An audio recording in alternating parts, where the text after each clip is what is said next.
Hello, this is Disha Ramdev. Welcome to initiation classes. आज यहाँ इस वीडियो में हम क्लास 10th मैथमेटिक्स के चैप्टर नंबर 8 ट्रिग्नोमेट्री को स्टार्ट करेंगे।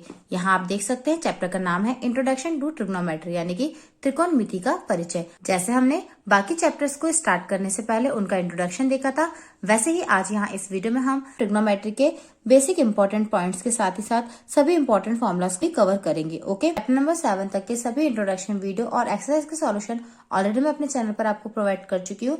यदि आपने अभी तक उन वीडियोस को नहीं देखा है तो उन्हें जरूर देख लें। उन वीडियो की हेल्प से आप क्विक रिवीजन कर सकते हैं। चलिए स्टार्ट करते हैं चैप्टर नंबर 8। हम शुरुआत करेंगे यहाँ पर चैप्टर के नाम से। चैप्टर का जो नाम है वो क्या है? इंट्रोडक्शन टू ट्रिग्नोमेट्री, यानी कि त्रिकोणमिति का परिचय। तो जो ट्रिग्नोमेट्री वर्ड है वो क्या है? ग्रीक वर्ड से ड्राइव किया गया है। यहाँ पर आप देख सकते हैं लिखा हुआ है the word trigonometry is derived from the Greek word. और मीनिंग क्या होता है? ट्राई का मीनिंग होता है 3, ओके। गॉन का मीनिंग होता है साइड, और मैट्री का जो है मीन वो क्या होता है? मेजर। आप ध्यान रखें, मैट्रोन ये ग्रीक वर्ड्स हैं। तो इस तरह से 3 साइड के मेजर से जो भी हम यहाँ पर रेशियोज देखेंगे, जो उनकी वैल्यूज देखेंगे अलग अलग एंगल्स की, वही सब क्या है? ट्रिग्नोमेट्री यानी कि त्रिकोणमिति है। आपको ये ध्यान रखना है। अब जैसे हम बात करते हैं ट्रिग्नोमेट्री का यूज हम कहाँ पर देख सकते हैं, तो आप देखेंगे जितने भी सिविल इंजीनियर्स हैं, यानी जो बिल्डिंग्स बनाई जाती हैं, यानी कि हम ऐसा कह सकते हैं इंजीनियरिंग एंड फिजिकल साइंस में ट्रिग्नोमेट्री के कॉन्सेप्ट्स काम में आते हैं। ओके, और ये हमने बात की मॉडर्न एरा की। पहले कहाँ यूज में किया जाता था, तो यहाँ पे लिखा हुआ है, एग्जाम्पल आप देख सकते हैं, the earliest non work on trigonometry was record in Egypt and Babylon, यानी कि मिस्र के प्लेसेस के नाम लिखे, इजिप्ट एंड बेबीलोन। यहाँ पर ट्रिग्नोमेट्री के उदाहरण देखे जा सकते हैं, रिकॉर्ड किए गए हैं, ऐसा यहाँ पर लिखा हुआ है। ओके, तो ये थी बेसिक बातें। हमने जो देखा कि ट्रिग्नोमेट्री का मीनिंग क्या होता है, तो आपको ध्यान रखना है 3 साइड्स के मेजर से जो हम रेशियोज बनाते हैं, एंगल्स का हम स्टडी करते हैं, वही सब क्या है? ट्रिग्नोमेट्री है। तो हम आगे देख लेते हैं रेशियोज क्या है। तो आप इस तरह से याद रखेंगे, ratio of the sides of a right triangle with respect to its acute angle called trigonometry ratio of the angle. यानी कि हम क्या कह रहे हैं? 90 के रिस्पेक्ट में हम जब बना रहे हैं रेशियोज, उसे हम क्या कह रहे हैं? ट्रिग्नोमेट्रिक रेशियो कह रहे हैं। किस तरह से बना रहे हैं हम? यहाँ पर आप देख सकते हैं, इस तरह से ट्राइंगल होता है। आपको कुछ बेसिक चीजें हैं जो हमेशा ध्यान रखना है, यानी कि 90 डिग्री के सामने की जो साइड होती है, यानी कि 90 के अपोजिट वाला जो साइड होता है, वो हमेशा हाइपोटेनियस होता है। ये आपको ध्यान रखना है। ध्यान रखें, हाइपोटेनियस मतलब होता है कर्ण, बेस यानी होगा आधार, और जो उसकी लेंथ होगी, हाइट होगी, उसे हम क्या कहते हैं? लंब कहते हैं। तो आपको हमेशा ध्यान रखना है 90 डिग्री के अपोजिट वाली जो साइड होगी, यानी कि 90 डिग्री के जस्ट सामने वाली जो साइड होगी, वो हमेशा क्या कहलाएगी? हाइपोटेनियस यानी कि कर्ण कहलाएगी। ओके, और जो एंगल हमसे पूछा गया है, जैसे मान लीजिए यहाँ पे लिखा है साइन ऑफ ए, यानी कि साइन ए हमसे पूछा गया है, तो जो एंगल हमसे पूछा जाता है, उस एंगल के सामने वाली जो साइड होती है, वो हमेशा ही क्या कहलाती है? लंब, यानी हाइट ऑफ ट्राइंगल कहलाती है। ओके, तो कोई भी कंफ्यूजन आपको नहीं होना चाहिए। 90 के सामने वाला हमेशा ही हाइपोटेनस यानी कि कर्ण रहेगा। ये मैं आपको बार बार इसलिए बता रही हूँ क्योंकि जब आप आगे रेशियोज बनाएंगे, क्वेश्चंस आपको दिए जाएंगे, तो आपको वहां बहुत अच्छे से ध्यान में रखना है कि रेशियोज को जब आप सॉल्व करेंगे, अलग अलग वैल्यूज होती है साइन, कॉस, टैन, कॉट, सेक, कॉसेक की। कभी लंब बटे कर्ण, यानी कभी हमें हाइट अपॉन बेस रखना होता है, कभी हमें बेस अपॉन हाइपोटेनस रखना होता है। तो अलग अलग रेशियोज बनाने होते हैं। तो काफी बच्चे कंफ्यूज होते हैं किसको हमें हाइट मानना है, किसे हमें हाइपोटेनस और किसे हमें बेस मानना है। इसलिए यहाँ पर आप लोग कंफ्यूज ना हो। मैं आपको फिर बता देती हूँ, 90 डिग्री के जस्ट सामने वाला हाइपोटेनियस यानी कि कर्ण होता है, और जो एंगल हमसे पूछा जा रहा है, उस एंगल के जस्ट सामने वाला यानी कि उस एंगल के अपोजिट वाला जो साइड होगा, वो हमेशा ही हाइट कहलाएगा। ओके, तो आपको इसमें कंफ्यूज नहीं होना है। तो हमारे पास में टोटल यहाँ पर 6 रेशियोज बनते हैं। पहले को हम नाम देते हैं साइन, सेकंड होता है कॉस, फिर होता है टैन, फिर कहते हैं हम कॉसेक, और फिर सेक, और आखिरी में हमारे पास होता है कॉट। इस तरह से ओके, याद रखने के लिए आप ऐसा इनका सीक्वेंस रख सकते हैं, साइन, कॉस, टैन, कॉट, सेक, कॉसेक। ओके, अब इनको कैसे 1 बाय 1 हम बनाते हैं वो भी मैं आपको बता देती हूँ। काफी इजी तरीका है, वो आप यहाँ पर देख सकते हैं। तो पहले आपको ये नाम ध्यान रखने होंगे अलग अलग जो हमारे पास रेशियोज हैं उनके। यहाँ पर सबसे पहले रहेगा साइन, देन होगा कॉस, टैन, फिर उसके बाद होगा कॉट, सेक, और होगा आपके पास कॉसेक। इस तरह से ओके, आपको ध्यान रखना है। यदि आप हिंदी मीडियम से तो आप याद रख सकते हैं लाल बटे कक्का, ये आपने पहले भी सुना होगा। एल फॉर यहाँ पर क्या हो जाएगा? लंब, यानी कि जो लेंथ होगी वो ए से हो जाएगा आधार यानी कि बेस, और यहाँ पर अगेन एल का मीन्स हो जाएगा यहाँ पर लंब यानी कि लेंथ। के से होगा कर्ण यानी कि हाइपोटेनस, के यानी यहाँ पे भी कर्ण, हाइपोटेनस, और ए मतलब क्या है? बेस यानी कि आधार। तो आपको यहाँ ऐसे ध्यान रखना है कि एल मतलब क्या हो जाएगा? लंब यानी कि हाइट, ए मतलब आधार मीन्स बेस, और के मतलब कर्ण यानी कि हाइपोटेनस। तो आपको बस ऐसे ही अरेंज कर देना है। यहाँ रेशियो लेते जाएंगे एल अपॉन के, फिर आप लेंगे ए अपॉन के, और फिर ले लेंगे एल अपॉन ए, इस तरह से। तो यहाँ पे डायरेक्टली लिख देते हैं एल अपॉन के, a अपॉन के, और यहाँ पर लिख देंगे हम l अपॉन a। ओके, पहले हमने इन दो को ले लिया, फिर इन दो के रेशियो को, और फिर l और a को ले लिया है। ओके, इस तरह से। अब आपको ध्यान रखना है जो tan है वो क्या है, कॉट का इनवर्स है यानी कि अपोजिट है। कॉस क्या है, सेक का अपोजिट है। और जो साइन है वो क्या है, कॉसेक का इनवर्स है यानी कि अपोजिट होता है। तो उल्टा करते जाएंगे हम इनको। tan क्या है हमारे पास में, लेंथ, अपॉन में है हमारे पास में बेस। इसका अपोजिट कर देंगे हम, तो इनवर्स करेंगे तो a अपॉन क्या मिल जाएगा, l। सेक कॉस का उल्टा है, तो इसको हम जब इनवर्स करेंगे तो क्या मिल जाएगा हमको, k अपॉन a। ऐसे यहाँ पर जब हम करेंगे l अपॉन k, तो यहाँ से मिल जाएगा k अपॉन में l। यानी कि जैसे मान लीजिए साइन की वैल्यू कितनी है हमारे पास में, 3/5। हमसे यदि कॉस एक पूछा जाता है तो ये क्या है, साइन a की वैल्यू है जैसे 3/5, तो कॉसेक a की वैल्यू कितनी हो जाएगी, 3/5 का उल्टा कर देंगे 5/3, इस तरह से।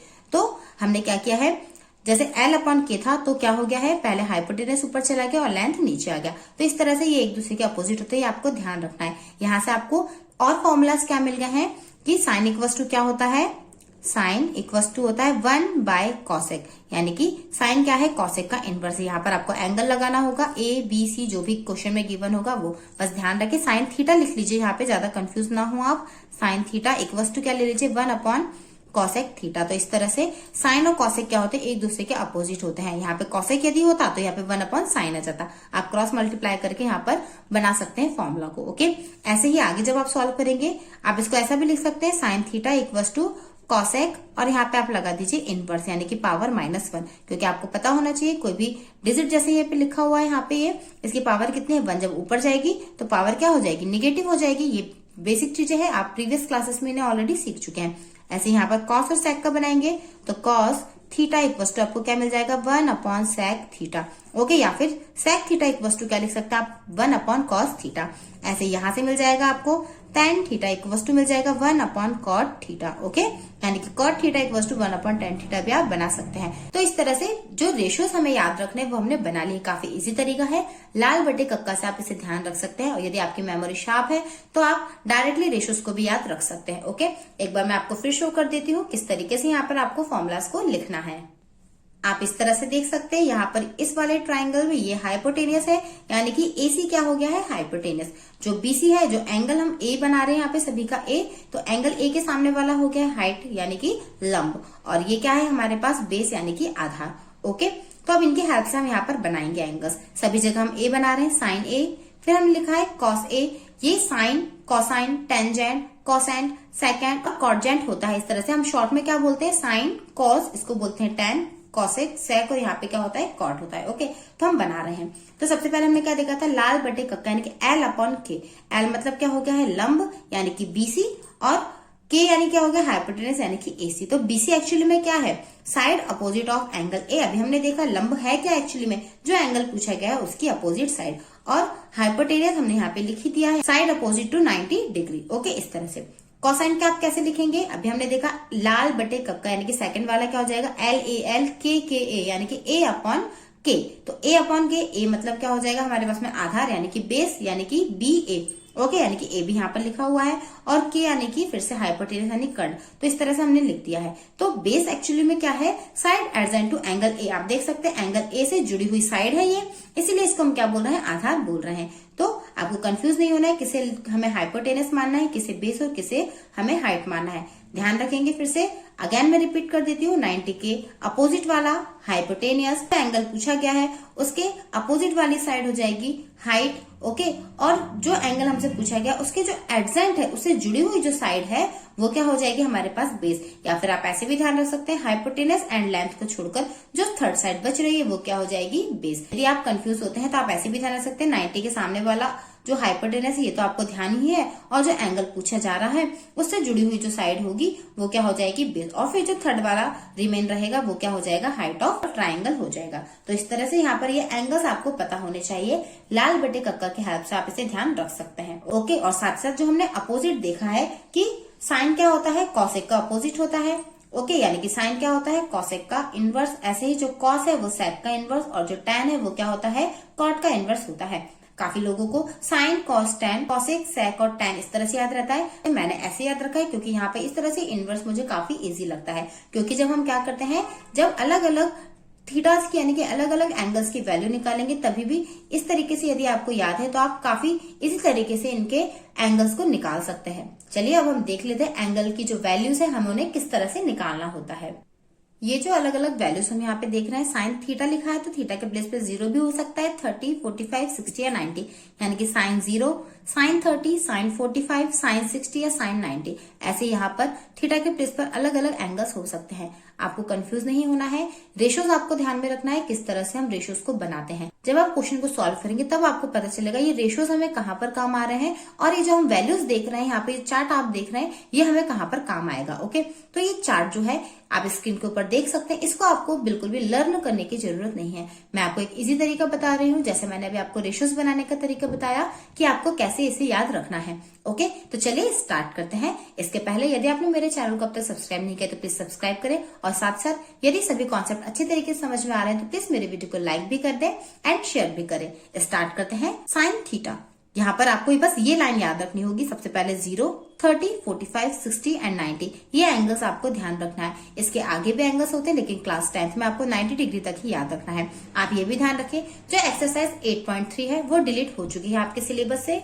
जो रिड्यूस्ड सिलेबस है उसमें trigonometric ratio of complementary angles जो है वो सभी डिलीट हो चुके हैं। तो कॉम्प्लीमेंट्री एंगल्स वाले जो है उनको आपको सॉल्व नहीं करना है। मैं आगे आपको बता रही हूँ कॉम्प्लीमेंट्री एंगल्स क्या होते हैं। आपको नॉलेज होना चाहिए कि क्या चीजें हैं जो आपके सिलेबस से अब डिलीट हो चुकी है। ओके, तो पहले हम यहाँ पर अलग अलग जो रेशियोज के थीटा की जो वैल्यू है हम उन्हें निकालना पहले सीख लेते हैं। यदि आपने अब तक रिड्यूस सिलेबस वाला वीडियो नहीं देखा तो उसे भी जरूर देख ले, ताकि आपके माइंड में कोई भी कंफ्यूजन ना रहे।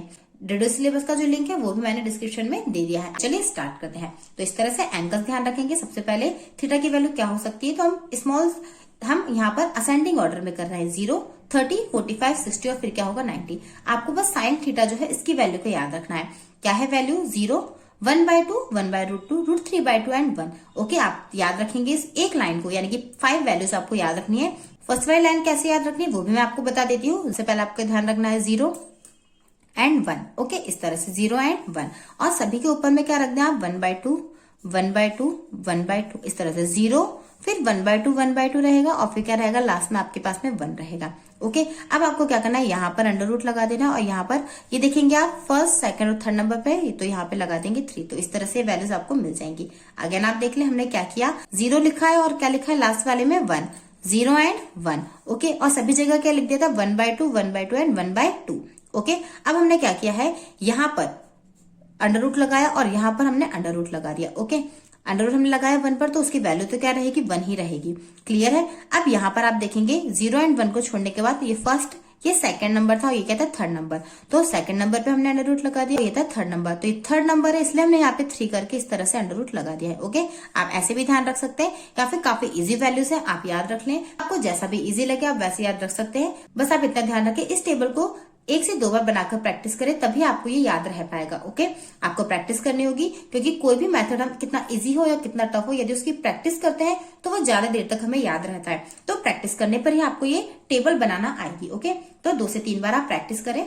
चलिए स्टार्ट करते हैं। तो फर्स्ट वाली लाइन आपको याद रखना है। ओके, जैसा भी आपको इजी लगे उस तरीके से। अब कॉस थीटास की वैल्यू हम कैसे निकालेंगे, इसको हम उल्टा लिख लेंगे। पहले 1, फिर लिखेंगे हम √3/2, फिर उसके बाद हम लिखेंगे 1/√2, ये यहाँ आ जाएगा 1/2 और यहाँ लास्ट में आ जाएगा 0, इस तरह से। ओके, आप देख सकते हैं हमने क्या किया है, सिर्फ ये जो लाइन हमने लर्न की थी इसी को पलटकर हमने यहाँ पर लिख दिया, यानी कि 0, 1/2, 1/2 करनी 3/2 और यहाँ पर हमने लिख दिया है 1, यानी कि 0 लिख दिया, 1 लिख दिया, सभी जगह 1/2, 1/2, 1/2। ओके, सेकंड नंबर पे अंडर रूट लगा दिया, और थर्ड नंबर पे जो 3 लिखकर हमने यहाँ पर अंडर रूट लगा दिया है। ओके, अब हमें निकालना है tan थीटा की वैल्यू। तो tan थीटा हम कैसे निकालेंगे, 0/1, यानी कि हम यहाँ पे डिवाइड करते जाएंगे। 0/1 करेंगे जब हम, तो आपको ध्यान रखना है 0 के अपॉन में जब कोई डिजिट आती है तो उसकी वैल्यू कितनी होती है 0, लेकिन जब किसी डिजिट के अपॉन में 0 आता है तो उसकी वैल्यू होती है इनफाइनाइट, यानी अपरिभाषित। तो इस तरह से आपको ये ध्यान रखना है, ये मैं पहले भी आपको बता चुकी हूँ। तो जब 0/1 यहाँ पे हम क्या कर रहे हैं, बस डिवाइड करते जा रहे हैं। तो 0/1 हम जब करेंगे तो यहाँ पे कितना मिल जाएगा हमको 0। यहाँ पर जब हम डिवाइड करेंगे क्या लिखेंगे 1/2, और इसके अपॉन में लिखेंगे √3/2। तो 2 से 2 कैंसिल हो जाएगा, क्यों, क्योंकि 1/2 है, √3/2 जो है वो इस तरह से पलट जाएगा। ओके, तो 2 से 2 कट हो जाएगा, तो हमें क्या मिल जाएगा 1/√3। यहाँ पे जब हम करेंगे तो 1/√2 के अपॉन में 1/√2 तो पूरा ही कट हो जाएगा, तो यहाँ से हमें क्या मिल जाएगा 1। यहाँ पे जब हम सॉल्व करेंगे तो 2 से 2 कट हो जाएगा, हमें क्या मिल जाएगा 3/1। तो 1 लिखने की जरूरत नहीं है। अब 1 में क्या है 0। अब आप देखेंगे जब 1 के अपॉन में 0 आ रहा है तो यहाँ पे क्या आ जाएगा इनफाइनाइट आ जाएगा इस तरीके से।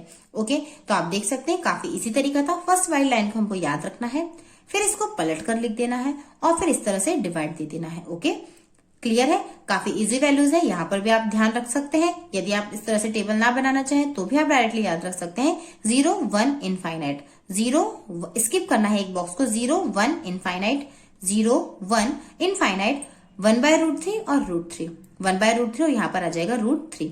ओके, अब 1/√3 और √3 भी आप कैसे याद रखेंगे? आप यहाँ 30 से याद रख सकते हैं। ओके, 3 है तो 1/√3। ओके, आगे बढ़ते हैं। अब हम निकालते हैं कॉट की वैल्यू। तो हमें पता है कॉट क्या होता है, tan का उल्टा होता है। ओके, सेक क्या हो जाएगा कॉस का उल्टा, और जो साइन है उसका उल्टा क्या होता है कॉसेक। तो इस तरह से अब हम इनकी वैल्यूज को पलट देंगे। तो जब आप 0 की वैल्यू को पलटेंगे, यानी कि 0 के अपॉन में कुछ नहीं है अभी, तो जब आप इसको पलटेंगे तो ये क्या हो जाएगा इनफाइनाइट। 1/√3 को जब आप पलटेंगे तो यहाँ पे आ जाएगा √3।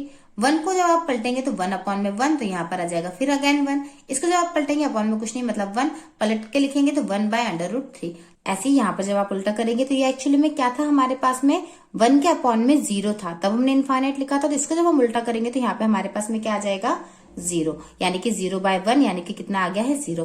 तो इस तरह से हमने लिख दिया। आप देखेंगे यहाँ पर इसका आप इनवर्स करके भी इन्हें निकाल सकते हैं, या फिर ऐसे ध्यान रख लीजिए इनफाइनाइट पहले आ गया, √3 1, यहाँ पे 1/√3 और यहाँ पे लास्ट में चला गया है 0। ओके, तो इस तरीके से भी आप बना सकते हैं। ओके, आप चाहे तो tan को इस तरह से इनवर्स करके लिख दें, या फिर चाहे तो इसका यहीं की यहीं उल्टा करके भी आप लिख सकते हैं। ओके, अब हम निकाल लेते हैं सेक की वैल्यू। तो सेक की वैल्यू हम कैसे निकालेंगे, कॉस का इनवर्स। तो 1 का उल्टा जब आप करेंगे तो 1 मिलेगा, √3/2 का जब आप उल्टा करेंगे तो 2/√3 आ जाएगा, 1/√2 का जब आप उल्टा करेंगे तो यहाँ से आपको मिल जाएगा √2, यहाँ पर उल्टा करने में मिलेगा 2, और जब 0 का आप उल्टा करेंगे तो यहाँ पर आपको मिल जाएगा इनफाइनाइट। ओके, अब हम देखते हैं आगे कॉसेक। तो कॉसेक साइन का इनवर्स होता है, तो 0 का जब आप उल्टा करेंगे तो यहाँ पर आ जाएगा नॉट डिफाइन, यानी कि इनफाइनाइट। 1/2 का उल्टा करेंगे तो यहाँ से मिल जाएगा 2, यहाँ पे आपको मिल जाएगा √2, यहाँ पे मिल जाएगा 2/√3, और 1 का जब आप उल्टा करेंगे तो यहाँ से क्या मिल जाएगा 1। तो आप देख सकते हैं यहाँ पर भी नॉट डिफाइन, 2 √2, यहाँ पे 2 √3 और यहाँ पे क्या आ गया है 1। यानी कि एक तरीका आपको क्या पता चल गया, यहाँ से आप देखेंगे इसका उल्टा करा तो हमने ये वाले सारे बना दिए, इस लाइन को हमने उल्टा किया तो ये बना दिया, इस लाइन को जब हमने उल्टा किया तो ये वाली लाइन बन गई, और इस लाइन को जब हमने उल्टा किया तो ये वाली लाइन बन गई है। यानी कि एक लाइन को याद रखा हमने, तो इसको उल्टा करने पर कॉस, फिर हमने डिवाइड किया तो हमें ये वाली लाइन मिल गई, फिर हमने इसका उल्टा कर दिया तो ये लाइन हमें मिल गई है। ओके, फिर यहाँ पे कॉस का उल्टा किया हमने तो हमें ये वाली लाइन मिला, और इसका जब हम इसको पलट के लिखा तो कॉसेक मिल गया है। तो जैसा आपको इजी लग रहा है उस तरीके से आप इसे प्रैक्टिस कर सकते हैं और टेबल को बनाना सीख सकते हैं। ओके, अब हम ट्रिग्नोमेट्री रेशियो के कुछ कॉम्प्लीमेंट्री एंगल्स होते हैं उन्हें और देख लेते हैं। हालांकि ये चैप्टर से आपके डिलीट हो चुके हैं, फिर भी आप इसे थोड़ा सा समझ लीजिए, काफी इजी और बेसिक चीज है, ये आपको पता होना चाहिए। कॉम्प्लीमेंट्री एंगल, कॉम्प्लीमेंट्री यानी क्या होता है, जिनका सम क्या आता हो 90, क्या आता हो जिनका सम 90 डिग्री आता है, ऐसे एंगल्स क्या कहलाते हैं, कॉम्प्लीमेंट्री एंगल्स कहलाते हैं। तो अभी हमने देखा था जब हमने साइन का उल्टा किया था तो क्या बन रहा था, कॉस वाली लाइन बन रही थी। ओके, जब हमने tan का उल्टा किया तो हमें क्या मिल रहा था, कॉट वाली लाइन मिल रही थी। ऐसे जब हमने सेक का अपोजिट किया था तो हमें कॉसेक वाली लाइन मिल रही थी। यानी कि इन दोनों क्या बन रहे हैं, पेयर्स बन रहे हैं। तो जब साइन 90 - थीटा हम करेंगे तो यहाँ से हमें क्या मिल जाएगा, कॉस थीटा। क्या मिल जाएगा, साइन 90 - थीटा करने पर कॉस थीटा। तो आप देख सकते हैं कॉम्प्लीमेंट्री का मीन क्या होता है 90, तो सीधी बात है 90 में से जब हम थीटा माइनस करेंगे तो कॉस थीटा की वैल्यू हमें मिलेगी। कॉम्प्लीमेंट्री एंगल्स के बेस्ड पे जो क्वेश्चन है वो सभी अब डिलीट हो चुके हैं, बट काफी इजी कॉन्सेप्ट है, इसलिए इसको भी आप सीख ही लीजिए। ओके, ऐसी कॉस 90 - थीटा करेंगे तो कॉम्प्लीमेंट्री साइन का कॉम्प्लीमेंट्री कॉस, तो कॉस का कॉम्प्लीमेंट्री क्या हो गया साइन, तो यहाँ पर आ जाएगा साइन थीटा। ओके, ऐसे ही tan का यहाँ पर आ जाएगा कॉट थीटा, और कॉट के में आ जाएगा tan थीटा। यहाँ पर आ जाएगा कॉसेक थीटा। ओके, और कॉसेक वाले में क्या आ जाएगा, सेक थीटा। इस तरह से ये थीटा आप ध्यान रखिए, यदि यहाँ पे 75 लिखा है तो यहाँ पर आप 75 लिखेंगे, यदि यहाँ पे 20 है तो यहाँ पर 20, जो भी वैल्यू होगी वो यहाँ पर आपको लिखना होगी। यानी कि थीटा दोनों जगह क्या रहेगा, सेम रहेगा। ओके, क्लियर है। यहाँ पर एग्जाम्पल के थ्रू मैं आपको बता देती हूँ। जैसे मान लीजिए थीटा की वैल्यू आपको कितनी गिवन है, 30। कितनी गिवन है, थीटा की वैल्यू 30। तो sine 90 minus theta equals to कितना है हमारे पास, कॉस थीटा। तो साइन 90 माइनस थीटा के प्लेस पे क्या रख देंगे, 30, ओके, इक्वल में क्या आ जाएगा आपके पास में, कॉस थीटा की वैल्यू है 30, तो यहाँ पर भी हम क्या लिखेंगे 30। ओके, तो साइन यहाँ पे कितना आ गया, 90 माइनस 30 करेंगे तो 60 डिग्री आ गया है, और यहाँ पर कितना है, कॉस 30। आप देख सकते हैं 60 और 30 क्या हो रहा है, 90 हो रहा है। तो इस तरह से एक दूसरे के क्या है, कॉम्प्लीमेंट्री है। अब इनकी वैल्यू सेम आनी चाहिए क्योंकि बीच में इक्वल लगा हुआ है। अभी हमने टेबल देखी जिसमें साइन 60 की वैल्यू क्या होती है, √3/2, और कॉस 30 की वैल्यू कितनी होती है, √3/2। तो इस तरह से दोनों ही क्या है, इक्वल है। तो इस तरीके के क्वेश्चन अब आपके चैप्टर से डिलीट हो चुके हैं। आपको बस टेबल किस तरह से बनानी है वो ध्यान रखना है, और रेशियोज किस तरह से बनाए जाते हैं वो भी आपको ध्यान रखना है। अब कुछ इंपॉर्टेंट फॉर्मुलाज और है, उन्हें आप देख लीजिए। 3 से 4 फॉर्मुलाज और हैं जिन्हें आपको ध्यान रखना है। काफी इंपॉर्टेंट फॉर्मुलाज है, तो प्लीज वीडियो में लास्ट तक बने रहे। देखते हैं यहाँ पे सबसे पहले भी हमने जो देखा है, साइन एंड कॉस, ये दोनों ही क्या है, एक दूसरे के कॉम्प्लीमेंट्री है। तो sine square theta and cos square theta का जब हम सम करते हैं तो हमेशा ही वैल्यू कितनी मिलती है, हमें 1। आप यहाँ पर एक ही जगह पे क्या याद रख सकते हैं, थीटा भी याद रख सकते हैं, क्योंकि एक ही वैल्यू अलग अलग हो सकती है। तो आपको ध्यान रखना है, sine square theta plus cos square theta करते हैं तो हमेशा ही क्या आता है, 1 आता है। ओके, जब आप इस तरह से करेंगे, साइन स्क्वायर थीटा की वैल्यू यदि निकालना चाहें तो आप क्या कर सकते हैं, 1 माइनस कॉस स्क्वायर थीटा, यानी कि इस फॉर्मूले से हम ये वाले फॉर्मूले को बना सकते हैं। ऐसे यहाँ पर ऐसा बन सकता है, cos square theta equal to क्या आ जाएगा, 1 माइनस साइन स्क्वायर थीटा। हमने बस क्या किया है, साइड चेंज कर दिए हैं। ओके, तो इस एक फॉर्मूले के हेल्प से हमने यहाँ पे 2 फॉर्मुलास को और बनाया है। जब क्वेश्चन में 1 माइनस कॉस स्क्वायर थीटा लिखा हुआ हो तो आप वहां पर साइन स्क्वायर थीटा लिख सकते हैं। ऐसे ही जब क्वेश्चन में 1 माइनस साइन स्क्वायर थीटा लिखा हुआ हो तो आप उस प्लेस पर कॉस स्क्वायर थीटा लिख सकते हैं, या फिर साइन स्क्वायर थीटा के प्लेस पर आप इस वैल्यू को लिख सकते हैं, 1 माइनस कॉस स्क्वायर थीटा। और ऐसे यहाँ पर भी आप कॉस स्क्वायर थीटा के प्लेस पर 1 माइनस साइन स्क्वायर थीटा लिख सकते हैं। आप कैसे लिख सकते हैं, जब आप एक्सरसाइज को स्टार्ट करेंगे, क्वेश्चंस को सॉल्व करेंगे, तो आपको समझ में आएगा कि हम इस एक फॉर्मूले को इस तरह से पलटकर और अदर फॉर्मुलास क्यों बना रहे हैं। ओके, आगे देख लेते हैं। नेक्स्ट फॉर्मूला हमारे पास और है। नेक्स्ट फॉर्मूला क्या होता है हमारे पास में, जब हम क्या करते हैं, सेक स्क्वायर थीटा में से माइनस करते हैं tan स्क्वायर थीटा को, तो हमें कितना मिलता है, 1। कितना मिल जाता है, 1। ओके, इससे भी आप बना सकते हैं फॉर्मूला, क्या मिल जाएगा, sec square theta equal to 1 plus tan square theta. अब एक फॉर्मूला और याद रखेंगे आप, cosec square theta equal to क्या होता है, 1 प्लस कॉट स्क्वायर थीटा। क्या होता है, 1 प्लस कॉट स्क्वायर थीटा। या फिर आप ऐसे ध्यान रख सकते हैं, cot square theta equal to क्या होता है, cosec square theta minus 1। Okay, clear है। ये फॉर्मुलाज आपको ध्यान रखने हैं। इन 3 फॉर्मुलाज को याद रखें। बाकी के जो फॉर्मुलाज हैं आप साइड चेंज करके भी बना सकते हैं। ओके, इसके अलावा आपको ध्यान रखना होगा, जो tan थीटा होता है वो क्या होता है, sine theta by cos theta के रेशियो के इक्वल। ओके, इस तरह से tan थीटा के प्लेस पे आप क्या लिख सकते हैं, sine theta by cos theta. tan का इनवर्स क्या होता है, कॉट थीटा। क्या होता है, कॉट थीटा। तो जब हमने tan का इनवर्स करके यहाँ लिख दिया है कॉट थीटा, तो इसका भी हम इनवर्स कर देंगे, तो यहाँ पे क्या जाएगा, cos theta by sine theta. ये छोटे छोटे से पॉइंट्स, बेसिक चीजें हैं, ये आपको पता होना चाहिए। tan थीटा के प्लेस पे आप sine theta by cos theta रख सकते हैं, ऐसे ही कॉट थीटा के प्लेस पे आप cos theta by sine theta को रख सकते हैं। तो ये थे कुछ इंपॉर्टेंट फॉर्मुलाज जिन्हें हमने देख लिया है। आपको वीडियो यूजफुल लगा हो तो प्लीज मेरे वीडियो को लाइक करें, शेयर करें, और मेरे चैनल को आपने अब तक सब्सक्राइब नहीं किया तो प्लीज सब्सक्राइब करें, और साथ ही साथ नोटिफिकेशन बेल को जरूर प्रेस कर दे ताकि आने वाले नेक्स्ट वीडियो के नोटिफिकेशन आपको टाइम पर मिल सके। Thank you.